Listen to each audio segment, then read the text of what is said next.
Alors nous reprenons nos travaux de la matinée. Inutile de dire que je suis absolument ravie d'accueillir Benoît Gautier, dont je dois dire qu'il est à l'origine, en fait, de ce colloque, puisque c'est lui qui, il y a quelque temps, enfin un petit moment déjà, m'avait dit « Ah, Claudine, là, il y a vraiment un sujet, ce serait bien. » Voilà. Donc, grâce à lui, on a creusé les choses, on a essayé de voir avec tous les amis des groupes de recherche en épistémologie et en métaphysique comment on pouvait mettre ça sur pied. Mais c'est Benoît à qui je dois... il faut rendre à César ce qui est à César. C'est lui qui, initialement, a eu l'idée de ce projet. Alors, Benoît, en ce moment, co-dirige à l'Université de Zurich le projet de recherche Suspension of Judgment, Its Nature and Its Norms, et évidemment, dans le cadre du FNS, entre 2020 et 2004. Donc c'est un superbe projet, je suis tout à fait ravie qu'il le mène à bien. Depuis sa thèse consacrée à la tradition pragmatiste, l'épistémologie est son principal domaine de recherche. Et bon, il a écrit un certain nombre de textes, de livres que je ne citerai pas parce que je pense qu'ils sont suffisamment connus.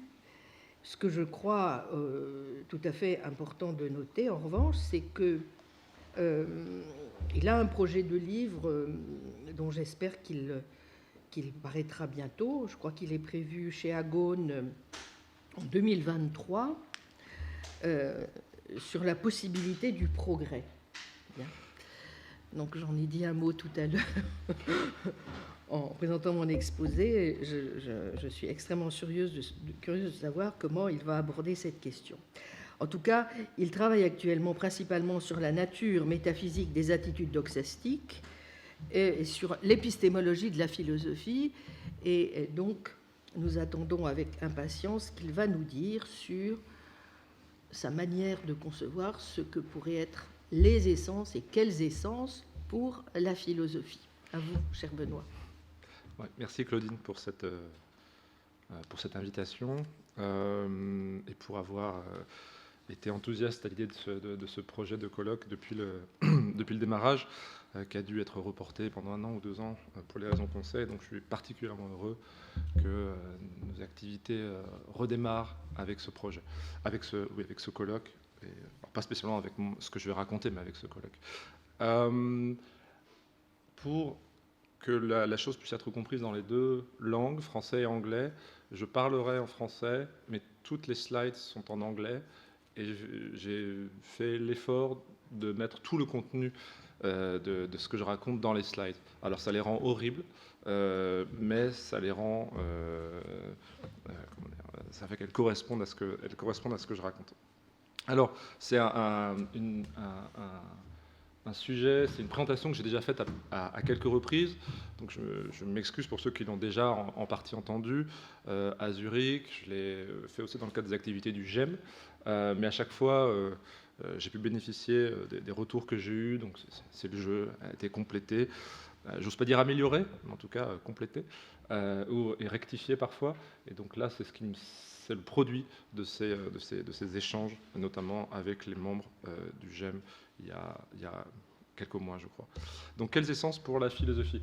Le point de départ de cette intervention, c'est le constat que les débats à propos de la nature et de la possibilité de la connaissance philosophique et les débats à propos de la nature et de la possibilité de la connaissance modale sont, dans la littérature actuelle, séparés. Et la chose est étonnante parce que la philosophie continue d'être conçue là, assez largement comme cherchant à capturer l'essence des choses, et parallèlement, on conçoit de plus en plus la connaissance modale en termes de connaissance des essences. Donc une fois qu'on la conçoit de cette manière-là et qu'on continue d'admettre l'idée selon laquelle la connaissance philosophique, enfin la philosophie a à voir avec le fait de capturer des essences, on pourrait s'attendre à ce que les débats se rejoignent, et on n'observe pas cette chose-là, et c'est ce que j'essaye de faire dans cette présentation. Et dans chacun de ces deux débats, le principal défi à relever, c'est comme Claudine Tiercelin l'a rappelé dans son exposé, le principal défi à relever, c'est le défi de l'intégration, s'agissant de la connaissance modale et s'agissant de la connaissance philosophique. Et le défi de l'intégration, dans sa version courte, c'est la tâche consistante à essayer de fournir pour un domaine donné une épistémologie et une métaphysique qui soient simultanément acceptables. Et donc dans cet exposé, je vais essayer de relever ce défi d'intégration s'agissant du type d'essence que la philosophie cherche à capturer depuis Socrate. Je sais bien que le programme est un peu ambitieux, mais c'est ce qu'il est. Oui, la tâche cognitive consistant à lire en anglais et à parler en français étant parfois un peu délicate, je m'excuse si mon français devait être parfois approximatif ou ma syntaxe trop imprégnée d'anglais. On a dans les débats contemporains à peu près 3 manières de concevoir la relation de la philosophie aux essences. Alors, on avait la première thèse, la philosophie en tant qu'investigation conceptuelle ne peut pas découvrir d'essence d'érée, pas découvrir de faits modaux. C'est par exemple la conception de Ryle et de Strawson, selon lesquelles la philosophie n'a pas à voir avec le fait de découvrir de tels faits modaux et de telles essences, mais à travers, par analyse conceptuelle. Mais ce qu'elle doit faire, c'est essayer de dessiner la géographie logique de nos concepts.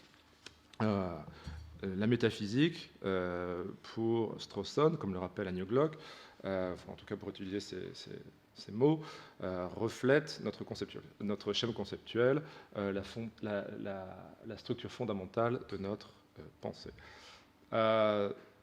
Donc, selon cette conception, c'est par investigation conceptuelle que la philosophie s'attaque à ces what is it questions, donc ces questions traditionnelles, qu'est-ce que ceci, qu'est-ce que cela. Et corrélativement, le but dans le cadre de cette conception de la philosophie, c'est d'atteindre un certain type de compréhension des choses qui ne consiste pas à découvrir des vérités à propos de ces choses, au sens où la science cherche à découvrir des vérités à propos du monde. Voilà.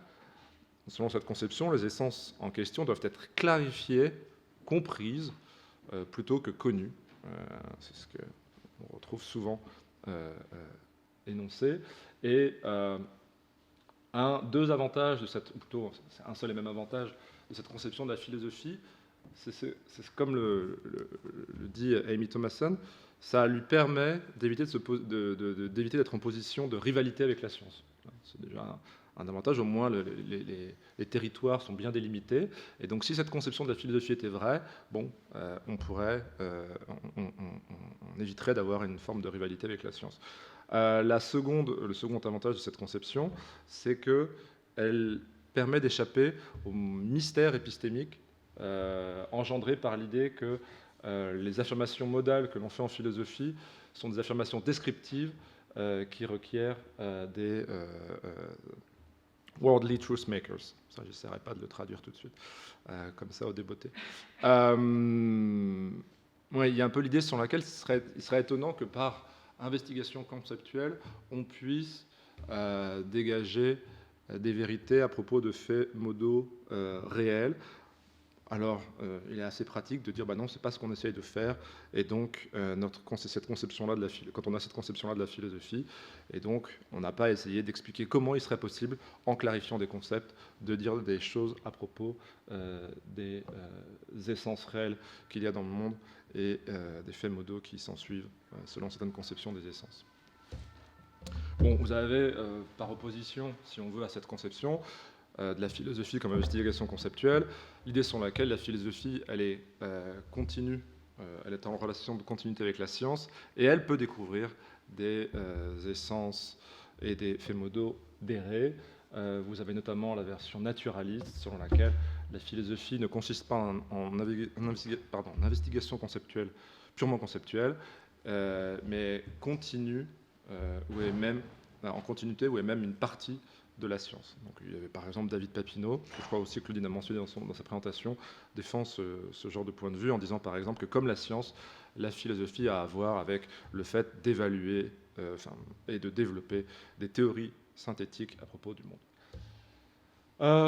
Oui, ça c'était une illustration, par exemple, s'agissant de l'épistémologie. Vous avez la position de Hilary Cornblyth, qui soutient que l'épistémologie, dans cette perspective, est une entreprise empirique avec une méthodologie qui n'est pas différente de celle des sciences. Et il écrit notamment il se peut que nous nous trompions à propos de la véritable nature de la connaissance et de la justification, tout comme nous pouvons nous tromper sur la vraie nature des acides. Examiner nos concepts ne nous permettra pas de résoudre le problème ou de traiter la question. Si nous voulons avoir une véritable compréhension de la connaissance elle-même, nous devons observer, nous tourner vers le phénomène en lui-même et pas vers notre concept de ce phénomène, notre concept de la connaissance. Bon, ça je vais peut-être passer, c'est pour vous indiquer que la position de Williamson peut aussi rentrer dans le cadre de cette section 2, même si ce n'est pas d'un point de vue naturaliste qu'elle rentre dans ce cadre.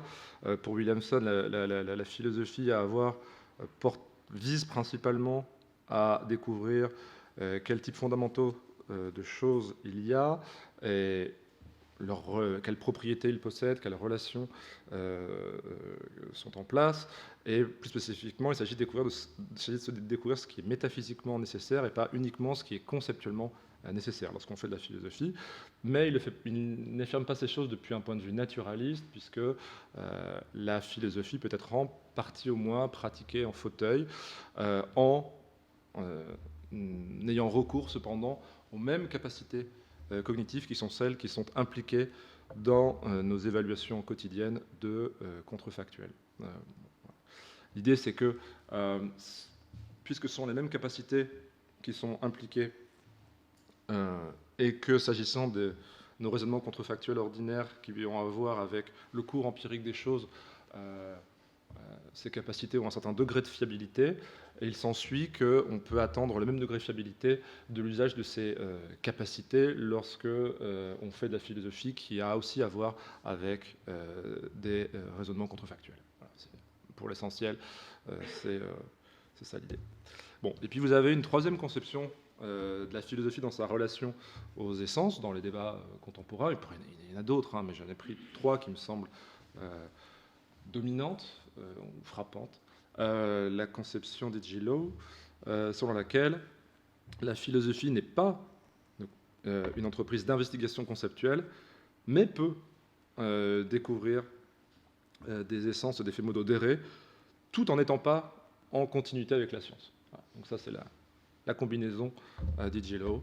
Pas de l'investigation conceptuelle, peut découvrir des essences et des faits modaux dérés, sans pour autant être en continuité avec la science ou une partie de la science. L'idée de base de cette conception, c'est celle selon laquelle la philosophie, pour découvrir ces essences, cette découverte des essences procède d'une compréhension de définitions réelles, c'est-à-dire des définitions qui capturent ou expriment l'essence des choses qui sont ainsi définies, en indiquant les conditions qui sont nécessaires et suffisantes pour que ces choses soient ce qu'elles sont. Et il a cette citation qui est intéressante dans ce contexte. Connaître l'essence de quelque chose, ce n'est pas être en relation d'acquaintance avec un certain type de choses, avec une chose d'une nature spéciale, c'est simplement comprendre ce qu'est exactement ou ce qu'est au juste cette chose. C'est pourquoi la connaissance de l'essence est possible, en ce qu'elle est simplement un produit de la compréhension et non de l'observation empirique, et encore moins d'une accointance mystérieuse, quasi perceptuelle, avec des entités ésotériques d'une sorte quelconque. Voilà. Donc là, je ne vais pas vous indiquer... Pour chacune de ces conceptions, je n'ai pas indiqué les objections qu'elles étaient exposées. Simplement indiquer leur contenu très brièvement. Pour chacune d'entre elles, on pourrait soulever tout un tas d'objections. Je voulais simplement en indiquer l'essence, pour le coup. Bon, je passe sur la manière dont, selon Lowe, la philosophie et la connaissance empirique interagissent dans la perspective qui est la sienne. Et quand je le passe, cette fois, je vais le faire. Il me semble que ce qui est frappant à propos de ces trois conceptions de la philosophie, de la façon dont les philosophies peuvent saisir ou capturer des essences, c'est qu'elles sont uniformistes, pour utiliser un concept qui a été récemment employé par Ilya Werling, je suppose qu'on prononce. Cette idée, l'idée qu'elles sont ces trois conceptions uniformistes, ça consiste à relever le fait qu'elles présupposent qu'il n'y a qu'un type d'accès fondamental à l'essence des choses. Okay.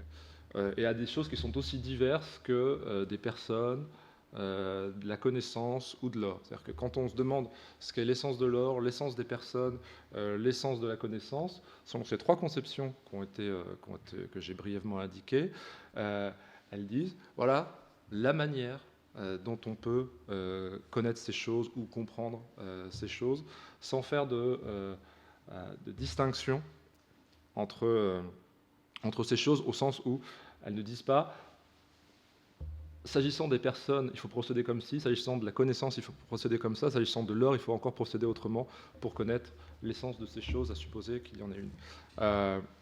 Mais cet uniformisme, il est douteux. Il est douteux en raison de l'hétérogénéité métaphysique de ces différentes choses.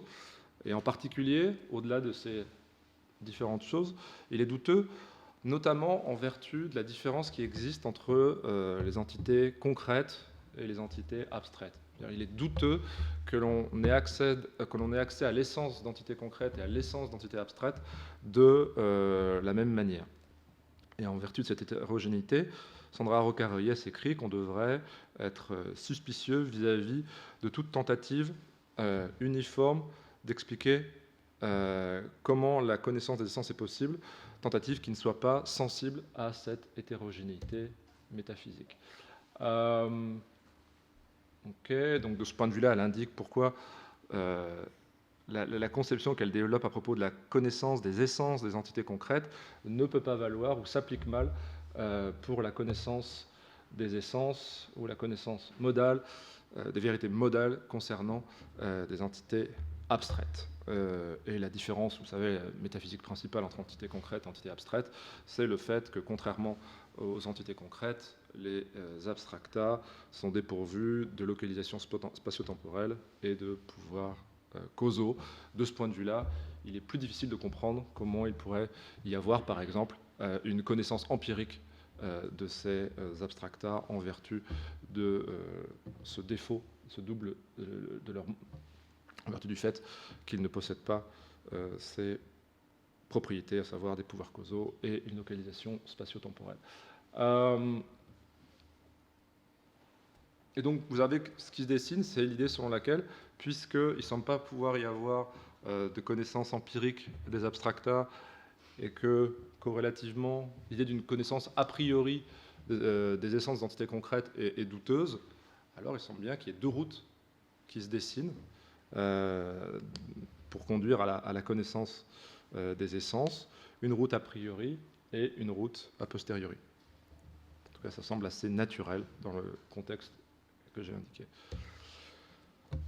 Alors, ce que je voudrais faire maintenant, c'est montrer pourquoi l'uniformisme est faux. J'ai dit qu'il était douteux, mais maintenant, on va essayer de montrer qu'il est faux, en comparant deux listes de choses. D'un côté, on va prendre une liste qui contient les choses suivantes: l'eau, l'or et les citrons. Puis de l'autre côté, on va mettre dans la liste la croyance, la connaissance, la religion, le fait d'être une personne, causation, le fait d'être la cause de quelque chose, l'action libre et la démocratie. J'aurais pu mettre d'autres choses, mais voilà, j'ai mis ces choses-là. Et donc, je vais comparer ces deux listes de choses et montrer que la connaissance des essences des choses qui appartiennent à la première liste diffère fondamentalement de la connaissance des essences des choses qui appartiennent à la seconde. Et si c'est le cas, il s'ensuit que toutes les essences ne peuvent pas être connues de la même manière. Pour montrer ça, je pars d'une différence intuitive entre ces deux listes. Cette différence intuitive, c'est le fait qu'à la question de savoir est-ce que les choses qu'on prend plus ou moins intuitivement pour des croyances, des connaissances, des religions, des personnes, des causes, des actions libres de démocratie en sont réellement, à cette question, on ne répondrait pas « ça dépend de ce dont ces choses sont faites ». Mais c'est au contraire ce qu'on répondrait assez naturellement à la question « est-ce que les choses qu'on prend, étant donné leurs propriétés observationnelles, pour de l'or, pour de l'eau ou pour des citrons, en sont réellement ?» Et il serait naturel dans ce cas-là d'ajouter « et ça, il y a que des investigations empiriques qui pourront nous le dire ». Donc l'idée, ça va être de creuser cette différence intuitive.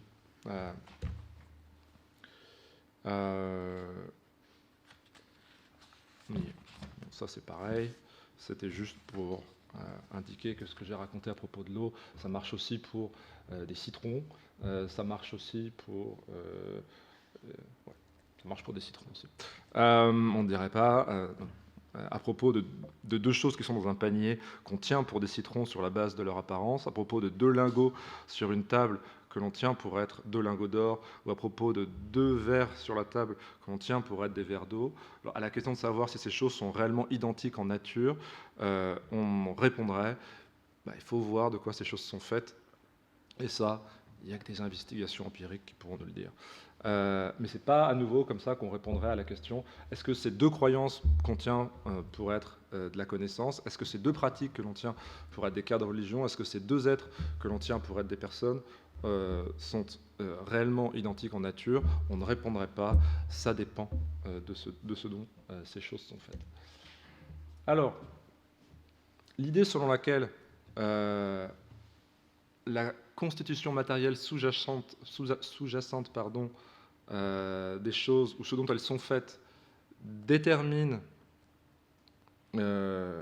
si des choses que l'on tient, étant donné pour leur propriété observationnelle, pour de l'eau, pour de l'or ou pour de citron, en est réellement. Cette idée, elle fonde, me semble-t-il, assez clairement, le micro-essentialisme défendu par Kripke et Putnam dans les années 70.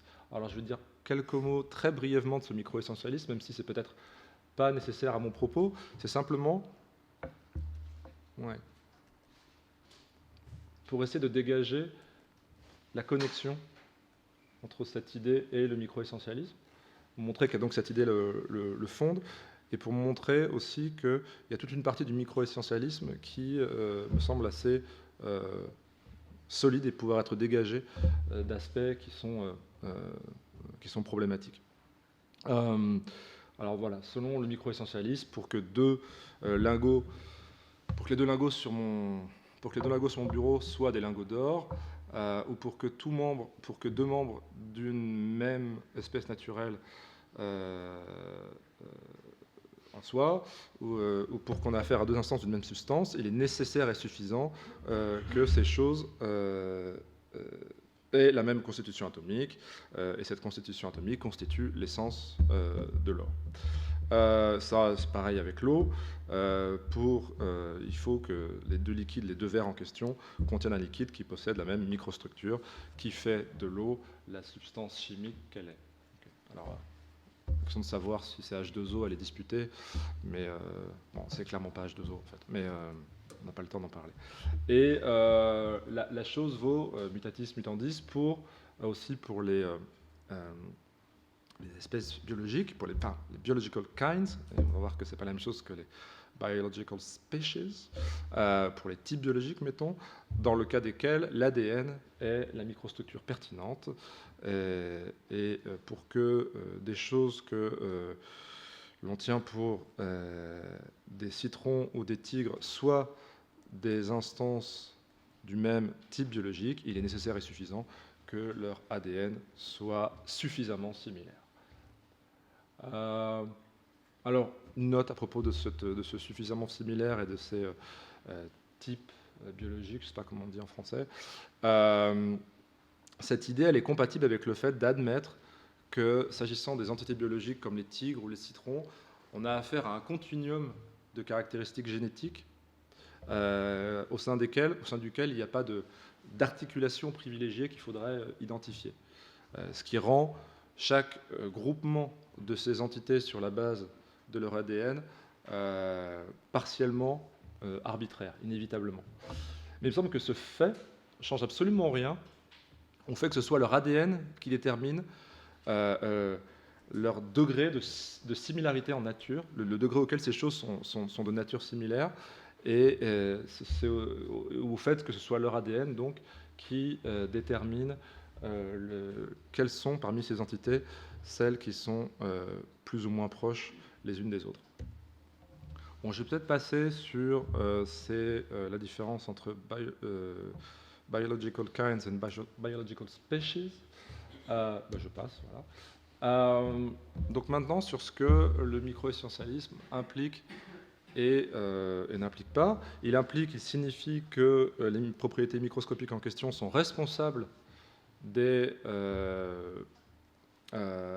propriétés macroscopiques observables et du comportement observable de ces différentes choses dans telle et telle condition environnementale, mais il ne signifie pas, il n'implique pas que ces propriétés microscopiques ont le pouvoir de causer chez l'entité qui possède ces propriétés, de causer indépendamment de son environnement, donc de l'environnement de cette entité, certaines propriétés macroscopiques. Autrement dit, cette idée est compatible avec le fait que les propriétés macroscopiques des entités concernées sont le résultat causal de l'interaction de ces propriétés microscopiques et de l'environnement des entités en question. Et donc, je dis aussi que le microessentialisme est parfaitement compatible avec le fait que, par exemple, les traits phénotypiques d'un animal sont le produit d'interactions complexes entre les gènes de l'individu concerné et de son environnement. Le reste de la citation a moins d'intérêt. En tout cas, n'est pas nécessaire. Donc, ce que le microessentialisme implique, c'est que des entités avec la même microstructure pertinente ne peuvent pas avoir ou acquérir dans des conditions environnementales identiques des propriétés macroscopiques différentes. Et il implique aussi que toute différence microstructurelle entre deux entités causerait,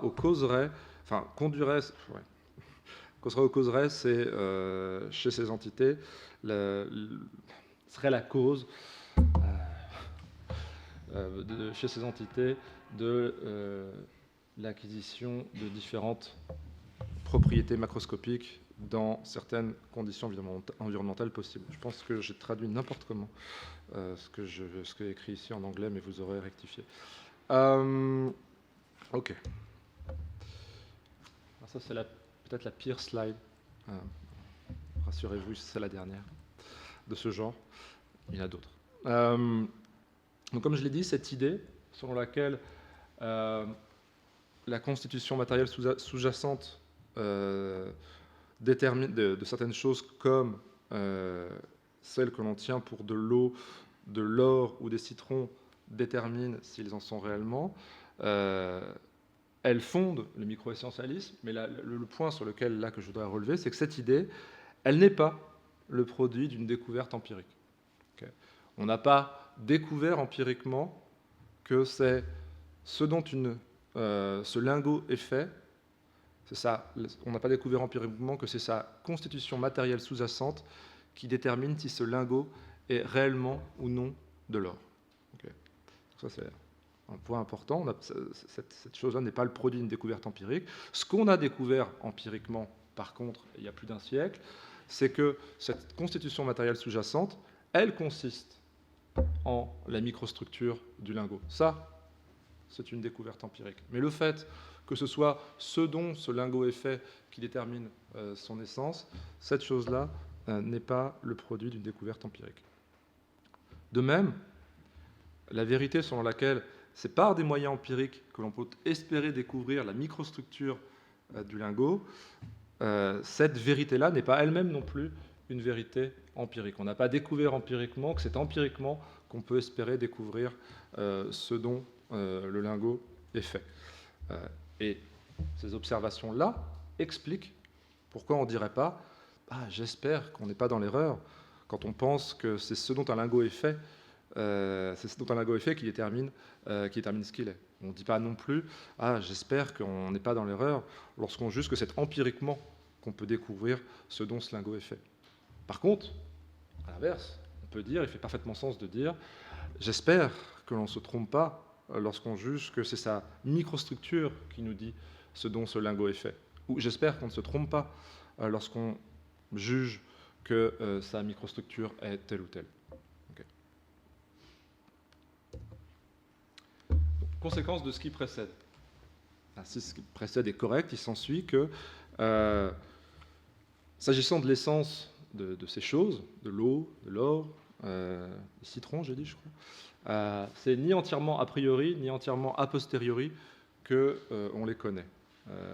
On sait a priori que la structure matérielle, que la constitution matérielle sous-jacente d'un lingot détermine son essence, ce dont est fait un lingot détermine son essence, et l'on sait a priori que c'est empiriquement qu'on peut espérer la découvrir. Autrement dit, on sait a priori ce qu'il faut rechercher pour découvrir l'essence du lingot, à savoir ce dont il est fait ou ses propriétés matérielles sous-jacentes qui déterminent ses propriétés macroscopiques dans un environnement donné. Un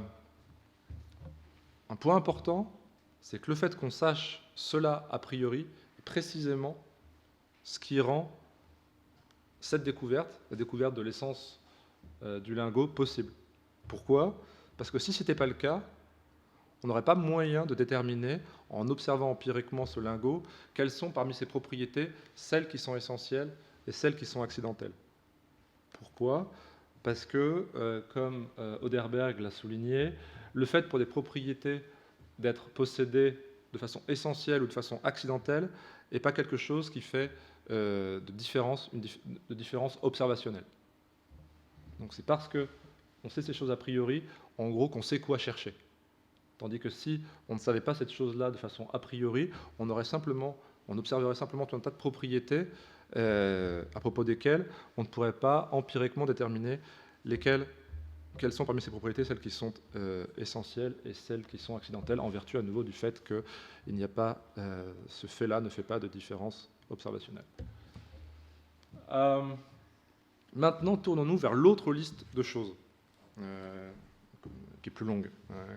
Croyance, connaissance, démocratie, personne, etc.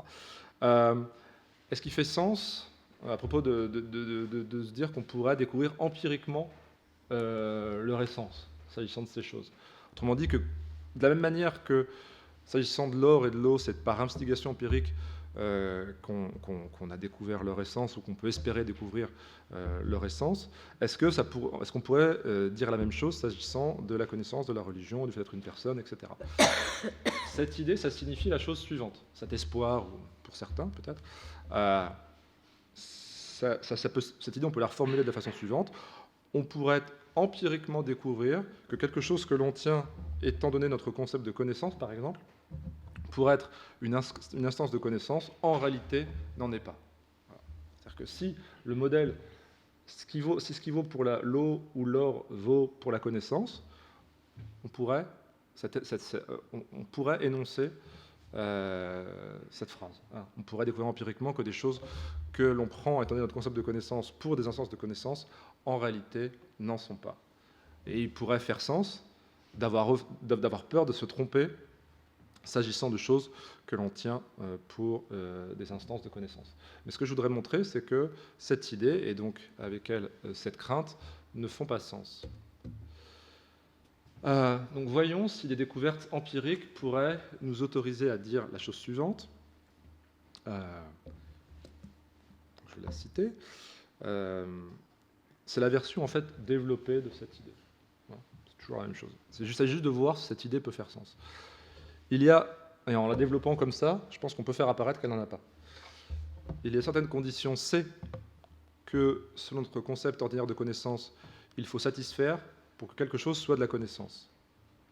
Mais ce concept ne capture pas ce qu'est la connaissance. En effet, pour que quelque chose soit de la connaissance, certaines autres conditions, C étoiles, doivent être satisfaites, et nous avons découvert empiriquement que ce qui satisfait C ne satisfait pas toujours C étoiles. Okay. Donc, voyons si cette idée fait sens, qui est à mon avis la forme correcte ou la plus développée de l'idée selon laquelle on pourrait découvrir empiriquement l'essence de ces choses, comme on a découvert l'essence de l'eau ou de l'or. Supposez qu'on ait découvert empiriquement que ce qui satisfait C ne satisfait pas toujours C étoiles. La question est, pourquoi est-ce qu'il faudrait déduire de cela la conclusion que ce qui satisfait C n'est pas en réalité de la connaissance, plutôt que la conclusion que les conditions C étoiles ne doivent pas être satisfaites pour que quelque chose soit de la connaissance. Pour être autorisé, ou pour pas avoir d'autre choix que de tirer cette conclusion de cette découverte, il faudrait savoir au préalable que quelque chose doit satisfaire ces conditions C étoiles pour être de la connaissance. Mais ce n'est pas quelque chose que l'on peut apprendre d'aucune découverte empirique. Okay. Corrélativement, il ne faut pas espérer apprendre de l'étude empirique de cas de connaissance ce qu'est la connaissance, autrement dit, quelles sont les conditions qui sont nécessaires et suffisantes pour qu'une chose soit de la connaissance, parce que cette stratégie reviendrait à dire la chose absurde suivante: parce que nous savons que telle et telle chose sont des cas de connaissance, puisque ces choses satisfont certaines conditions, on peut espérer apprendre de leur étude empirique ce qui fait de ces choses des cas de connaissance. Okay. Manifestement, cette idée, cet énoncé est absurde. Et conséquence ou morale de l'histoire, si vous voulez, il n'y a pas de vérité empirique à découvrir à propos des choses que on tient pour tomber sur notre concept de connaissance, qui nous mettrait en position de déterminer si ces choses sont réellement des cas de connaissance et pas simplement des choses qui satisfont les conditions qui doivent être satisfaites pour tomber sous ce concept. Et le raisonnement que j'ai indiqué dans les 2 slides précédentes, ça marcherait exactement de la même manière si par connaissance, à la place de connaissance, j'avais mis croyance, religion, personhood, causation, action libre et démocratie.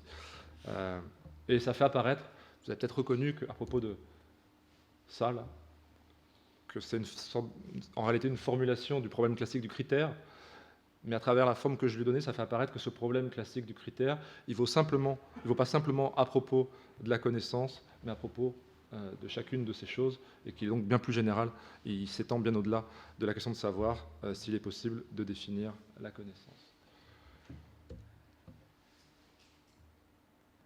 Ok. Ce qu'implique cette idée.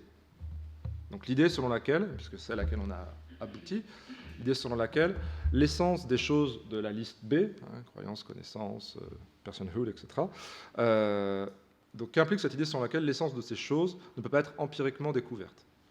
Ce qu'elle n'implique pas, c'est qu'il n'y a pas d'importante découverte empirique à faire à propos de ces choses. Je ne dis pas ça. Il y a plein de choses à découvrir empiriquement à propos de la connaissance, de la croyance, du fait d'être une personne, de ce que c'est qu'être une cause, etc. Par exemple, parmi ces découvertes qui doivent être faites empiriques à faire à propos de ces choses, il y a la question de savoir s'il y a des choses dans le monde qui satisfont les conditions non empiriquement, qu'on ne peut pas découvrir empiriquement, non-empirically discoverable, qui doivent être satisfaites pour que ces choses soient instanciées. Autrement dit, il y a des conditions pour être ces choses qu'on ne peut pas découvrir empiriquement, mais ce qu'il faut découvrir empiriquement, c'est s'il y a des choses dans le monde qui satisfont ces conditions qui ne peuvent pas être découvertes empiriquement. C'est la première chose, le premier travail empirique. Ça correspond assez au plan de Canberra, je pense que vous avez ça immédiatement en tête. Le deuxième travail empirique qu'on peut faire, c'est se demander comment certaines choses en sont causalement venues à satisfaire ces conditions, qui sont non empiriquement découvrables. Par exemple, vous vous avez besoin de travail empirique pour savoir s'il y a des pays dans le monde qui satisfont les conditions qui sont requises pour être des démocraties. Okay, ça, c'est un travail empirique, voir s'il y a des conditions dans le monde, des pays dans le monde qui satisfont les conditions qui sont requises pour être des démocraties, conditions qui ne sont pas, elles, empiriquement découvrables. Et il y a aussi du travail empirique à faire pour savoir ce qui a conduit certains pays à satisfaire, ce qui a conduit causalement certains pays à satisfaire ces conditions, autrement dit à acquérir ou à posséder les propriétés en vertu desquelles ils sont des démocraties. Donc voilà des tâches empiriques qui restent à faire à propos des choses en question. Donc là, cette fois-ci, c'est la vraie morale de l'histoire. L'uniformisme est faux, si ce que j'ai raconté est correct, parce que les conditions qui sont individuellement nécessaires et ensemble suffisantes pour que des croyances, des connaissances, des religions, etc., soient ce qu'elles sont, ces conditions ne peuvent pas être empiriquement découvertes, mais c'est empiriquement qu'on peut espérer découvrir l'essence des choses de la liste A, à savoir l'eau, l'or, les citrons et les tigres. Là, j'ai rajouté les tigres. Voilà. Et il s'ensuit, si ces deux énoncés sont vrais, que l'uniformisme est faux, autrement dit, que toutes les essences ne peuvent pas être connues de la même manière. Alors, je vais essayer d'accélérer un petit peu. La question qui se pose maintenant, c'est comment expliquer le non-uniformisme, un défaut de meilleur concept. Donc, comme j'ai déjà dit, une idée intuitive, c'est celle selon laquelle le non-uniformisme, on peut le fonder, il procède de, on va dire ça pour grounding, de l'hétérogénéité métaphysique entre entités concrètes et entités abstraites. Mais le problème avec cette distinction, c'est qu'elle ne peut pas expliquer la différence que j'ai faite entre les choses de la liste A et les choses de la liste B, parce que les choses de la liste B ne sont pas des abstracta. Des personnes, des causes, des actions liées, des démocraties ne sont pas des abstracta. Ces choses sont spatio-temporellement localisées et possèdent des pouvoirs causaux. Les démocraties possèdent des pouvoirs causaux, une démocratie est localisable, une personne possède des pouvoirs causaux et possède une localisation spatio-temporelle, etc. Donc, la distinction que j'ai faite entre liste A et liste B, on ne va pas pouvoir la fonder sur la distinction entre entités concrètes et entités abstraites. Donc, je propose un meilleur candidat pour fonder la distinction que j'ai faite entre la liste A et la liste B. Et cet autre candidat, c'est la distinction entre réalisabilité multiple et réalisabilité unique. Alors, je fournis ici une définition me semble minimale de la réalisabilité multiple. Bon, je vais y aller. Une propriété ou un type K+ est réalisable de façon multiple si et seulement si différentes propriétés ou types K- de niveau inférieur peuvent donner lieu à des instances de K+ qui ne diffèrent pas en termes de K+cité, qui ne diffèrent pas en termes de K+cité de la façon, des instances de... non, ça je ne peux pas le faire en français tout de suite comme ça, alors je vous laisse lire tranquillement en anglais et ça sera beaucoup plus clair que si j'essaye de traduire ça en français. Donc c'est une définition minimale, je vous donne simplement de me croire à propos du fait que c'est une bonne définition de la réalisabilité multiple. Voilà. Donc maintenant, là c'est un exemple de réalisabilité multiple, c'est pour illustrer la définition un peu abstraite qui a été donnée juste avant. Donc l'exemple typique s'agissant de la réalisabilité multiple, c'est la douleur. Et pour expliquer ce que c'est, et aussi c'est un bon candidat à la réalisabilité multiple. L'idée, c'est qu'il est concevable, il y a 3 prémices et puis il y a des conclusions. La prémisse 1, c'est qu'il est concevable que des organismes vivants tels que les tigres, les alligators ou les canards, dont les propriétés physiques diffèrent fortement des nôtres, fassent l'expérience de la douleur, en dépit du fait que leurs propriétés physiques soient différentes des nôtres. Prémisse 2, on ne peut pas éprouver de la douleur, pour notre part, sans que certaines fibres soient activées. Prémisse 3, ces animaux, étant neurophysiologiquement et neuroanatomiquement différents de nous, ne possèdent pas de telles fibres. Il s'ensuit que s'ils font l'expérience de la douleur comme nous le faisons, alors la propriété physique en question, à savoir avoir ces fibres qui sont activées, n'est pas nécessaire au fait d'expérimenter de la douleur. Autrement dit, une pluralité de propriétés physiques peut donner naissance à des instances d'un même type de douleur, ce qui signifie que la douleur est réalisable de façon multiple. Voilà, ça c'était pour illustrer l'idée de réalisabilité multiple. Alors maintenant, on va appliquer cette idée à nos deux listes de choses, et on en aura presque terminé.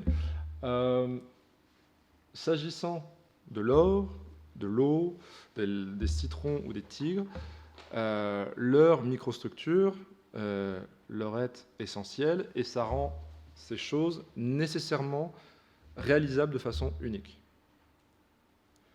Au contraire, la question de savoir si une chose est une croyance, une instance de connaissance, une religion, une personne, une cause, une action libre, une démocratie, ne dépend pas de sa constitution matérielle sous-jacente. Corrélativement, ces choses semblent être réalisables de façon multiple. Autrement dit, différents types d'entités avec différentes propriétés physiques, des êtres humains, des animaux non humains, des systèmes, des ordinateurs, des aliens, peuvent être des personnes, peuvent agir de façon libre, peuvent avoir des croyances, peuvent avoir de la connaissance, en dépit donc de cette différence de propriétés physiques. Et manifestement aussi, des choses avec différentes propriétés physiques peuvent être des démocraties, peuvent être des religions, et peuvent être des causes d'autres choses. Donc si on admet que ces deux observations sont justes, une suggestion qui vient assez naturellement, c'est celle selon laquelle la distinction entre réalisabilité multiple et réalisabilité unique fonde le non-uniformisme. Autrement dit, fonde le fait que l'on peut espérer découvrir l'essence des choses comme l'eau, l'or ou les citrons empiriquement, alors que ce n'est pas le cas s'agissant de l'essence des choses comme les personnes, les croyances ou la connaissance. Il me semble qu'il faut raffiner cette idée. Donc il faut raffiner cette idée, que la bonne distinction, ça ne va pas être, en un mot, la distinction réalisable de façon multiple, réalisable de façon unique, mais ça va être autre chose, un peu associé. Pour comprendre pourquoi il faut la raffiner, prenez le cas de l'essence de Dieu, de l'essence du néant ou de l'essence des nombres. Tout comme l'essence des personnes, des croyances ou des connaissances, ou de la connaissance, pardon, ces essences de Dieu, du néant ou des nombres ne peuvent pas être découvertes empiriquement. Par ailleurs, Dieu, le néant ou les nombres ne sont pas des choses qui sont réalisables de façon multiple. Ce sont des choses qui sont non réalisables. Okay, bon, sauf si on est spinoziste, s'agissant de Dieu, peut-être, je ne suis pas sûr. Donc, un meilleur candidat pour fonder le non-uniformisme, plutôt que la distinction réalisable de façon multiple, réalisable de façon unique, un meilleur candidat, c'est la distinction réalisable de façon unique,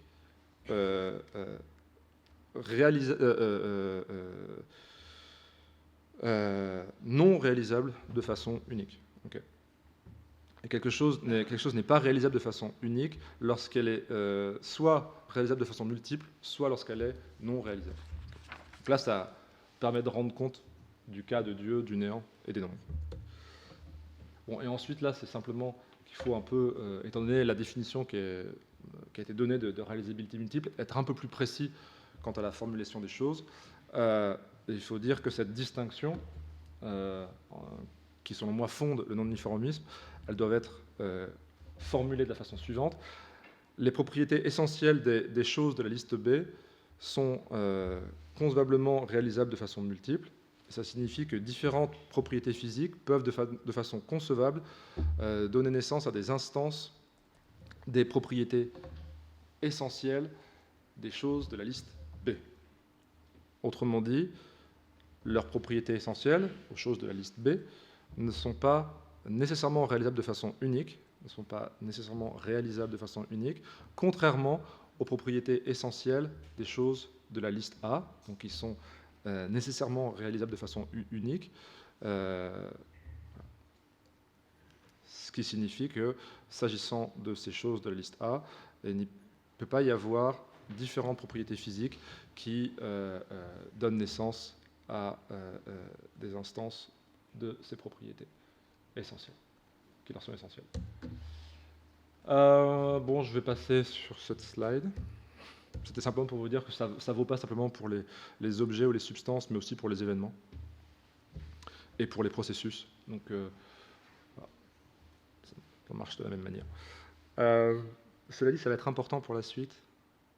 Non, on va s'en sortir quand même. Donc maintenant, reprenons tout ça, nos deux listes, la distinction réalisable de façon unique, réalisable de façon multiple, et essayons de voir si ce qui pourrait s'en suivre quant aux domaines respectifs de la science et de la philosophie. Alors intuitivement, il me semble que cette intuition est correcte, peut-être qu'il ne faudra pas la qualifier d'intuition en ce cas, découvrir l'essence de l'eau, de l'or ou des citrons ou des tigres relève de la science.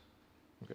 Ça me semble très difficilement contestable. Il me semble qu'aussi qu'intuitivement, découvrir l'essence de la croyance, de la connaissance, de la religion, de ce que c'est qu'être une personne, de ce que c'est que pour une cause d'être la cause d'autre chose, de ce que c'est que pour une action d'être libre, ou de ce que c'est pour quelque chose d'être une démocratie, que découvrir cela relève de la philosophie. Okay. Cette observation, combinée à ce qui vient d'être dit à propos du fondement métaphysique du non-uniformisme, suggère la double thèse suivante. Découvrir les essences des choses dont les propriétés essentielles sont nécessairement réalisables de façon unique, en vertu du fait que ce qui est essentiel à ces choses, c'est leur microstructure, relève de la science et ne peut qu'être empirique. Donc, découvrir les essences des choses dont les propriétés essentielles sont nécessairement réalisables de façon unique relève de la science ou appartient à la science et ne peut qu'être empirique. A l'inverse, découvrir les essences des choses dont les propriétés essentielles ne sont pas nécessairement réalisables de façon unique relève de la philosophie et ne peut pas être empirique. Ça, c'était un peu la thèse forte, hein, vous avez compris, du talk. Alors, comme d'habitude, le cas des mathématiques vient tout compliquer. Alors, il faut tenter quelque chose pour s'en sortir. Et donc, je m'en sors de la façon suivante. Alors, je fais croire que c'est pour des raisons de temps, hein, que je ne peux pas en dire plus, mais c'est pas vrai. Dans le papier, je fais croire aussi que c'est pour des raisons d'espace, je vais dépasser mon quota de mots, etc. C'est pas tout à fait vrai non plus. C'est un peu vrai, quand même. Mais, donc, l'idée, c'est que... je raffine la chose de la façon suivante en disant que découvrir les essences des choses dont les propriétés essentielles ne sont pas nécessairement réalisables de façon unique n'appartient pas à la philosophie dans le cas suivant. Voilà. Donc là, je spécifie mon cas, la chose, n'appartient pas au cas suivant, à savoir quand découvrir ces essences est basé ou s'appuie sur une maîtrise d'un langage dont le vocabulaire et les règles sont largement indépendants de ceux de tout langage naturel. Okay. Donc, si on admet ça, on peut dire, ah ok, ça, étant donné que les mathématiques, découvrir des essences mathématiques ne s'appuie pas sur la maîtrise d'un langage dont le vocabulaire et les règles, enfin, s'appuie sur la maîtrise d'un langage dont le vocabulaire et les règles sont largement autonomes par rapport à tout langage naturel, il s'ensuit que je peux continuer à dire ce que j'ai dit s'agissant de la philosophie. Vous pourrez me dire c'est complètement ad hoc, je dirais peut-être. Mais j'espère pas, en fait. Je crois réellement à cette chose-là, mais je ne dispose pas encore d'arguments qui me permettraient de vous convaincre que cette chose-là n'est pas un épicycle, mais au contraire parfaitement légitime. Maintenant, pour illustrer ce que je viens de dire, enfin, deux illustrations de ce que je viens de dire, et là j'en aurais terminé, je suis désolé d'avoir pris tout ce temps. Prenons le cas de rechercher, de ce que signifie, de ce qu'on peut entendre par rechercher l'essence de la douleur. Supposez qu'on est groupé ensemble, sur la base de similarités observationnelles, certains comportements verbaux et non verbaux, et les activités neuronales qui leur sont associées, qu'on les ait regroupés sous l'étiquette de qu'on les ait qualifiés de comportement de douleur et d'activité neuronale typique de la douleur. Enquêter ou se demander, ou enquêter à propos de la question de savoir si ces choses-là qu'on a ainsi regroupées ont en commun une essence, consistera dans ce cas à enquêter de façon empirique à propos de la question de savoir si toutes ces choses sont des éléments d'un motif causal distinctif qui est fondé ultimement sur les propriétés microscopiques des entités impliquées. Et ça, c'est faire de la science. Et si on découvrait que ces entités qu'on a ainsi regroupées partagent, de ce point de vue, ont une essence commune, ont une essence en commun, cette découverte, cette essence empiriquement découverte, serait nécessairement réalisable de façon unique.